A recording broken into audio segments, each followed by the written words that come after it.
Hi guys, Sharif किचनमध्ये सगळ्यांचे पुन्हा एकदा स्वागत आहे. आज आपण बघणार आहोत उपवासानिमित्त साबुदाण्याची खिचडी. हे बघा, मी ते हा एक मोठी वाटी साबुदाणा आहे ना 4 तास भिजायला घालून ठेवला होता.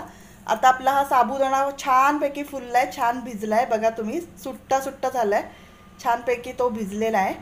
आणखीन त्याच्यासाठी मी साहित्य घेतलंय. 1 वाटी शेंगदाण्याचं कूट करून घेतलंय. शेंगदाणे भाजून मिक्सरला फिरवून घेतले, जाडसरच असं कूट ठेवलंय.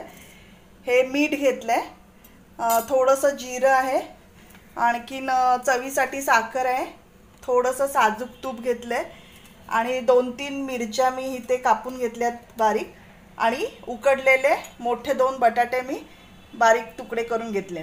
चला आपण आता कृती बघूया. हे बघा, साबुदाणा आहे ना, असा आपल्याला खिचडीसाठी असा मस्तपैकी सुट्टा असा झाला पाहिजे. काही लोक म्हणतात की खिचडी गिजगिजीत होते आमची, चिकटते. तर त्याचं मेन कारण असं आहे की आपला साबुदाणा छानपैकी भिजला पाहिजे, असा सुट्टा झाला पाहिजे. तुम्ही हा बघू शकता, बघा दाणा दाणा ह्याचा कसा सुट्टा झालाय. तो आपण भिजायला जेव्हा साबुदाणा घालतो तेव्हा स्वच्छपैकी धुवून झाल्यानंतर त्याच्या साबुदाण्यामध्ये बोट, आपलं ह्या बोटाचं पेर जे आहे तेवढं पाणी वरती ठेवायचं आहे. म्हणजे कसं साबुदाणा छानपैकी भिजला जातो, आणखीन तो असा छानपैकी सुट्टा सुट्टा होतो.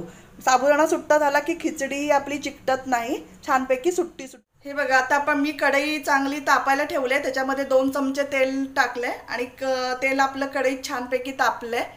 आता आपण खिचडी करायला घेणार आहोत. हे बघा, साबुदाण्यामध्ये मी जे हे शेंगदाण्याचं कूट घेतलंय ते सगळं मिक्स करणार आहे पहिलंच साबुदाण्यात. शेंगदाण्याचं कूट हे असं मिक्स केलंय साबुदाण्यात. आता आपण अंदाजाने हे मीठ घालणार आहोत त्याच्यामध्ये, आणि थोडी अर्धा चमचाभर मी साखर घालणार आहे. हे असं छान आपण मिक्स करून घ्यायचंय.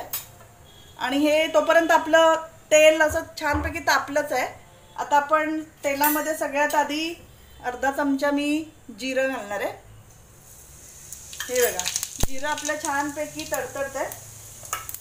मग मी मिरची घालणार आहे.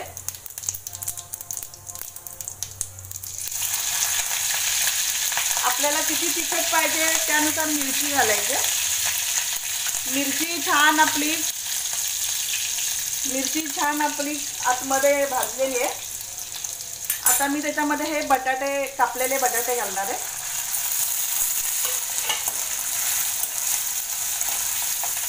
छानपैकी असं परतून घ्यायचं आहे.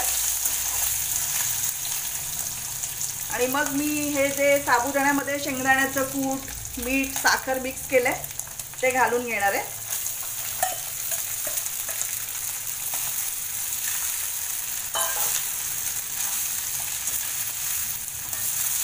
आणि मीठ जरा मीडियम गॅसवरच करायचं आहे सगळं. आणि छानपैकी परत बटाटा, साबुदाणा, शेंगदाणा सगळं मिक्स करून घ्यायचं आहे.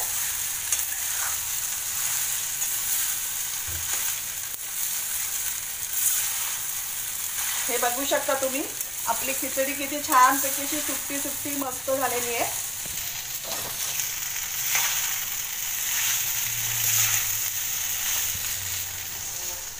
हे बघा गाईज, आपली खिचडी खाण्यासाठी रेडी झालेली आहे. आता आपण गॅस बंद करूया. तुम्ही बघू शकता, हे बघा किती छान मोकळी मोकळी अशी छान खिचडी झाली.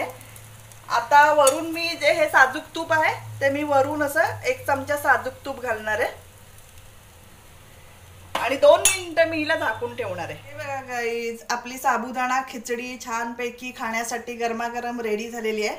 तुम्हाला पाहिजे असेल तर, तुम्हाला उपवासाला चालत असेल तर तुम्ही वरती कोथिंबीर किंवा नारळाचं ओलं खोबरंही घालू शकता. आम्ही कोथिंबीर खात नसल्यामुळे मी कोथिंबीर घातली नाहीये. तुम्ही बघू शकता किती छान सुगंध सुटलाय. अशी ही मोकळी मोकळी खिचडी तुम्ही करून बघा. आवडली असेल तर लाईक, शेअर, सबस्क्राईब करा. Thanks for watching.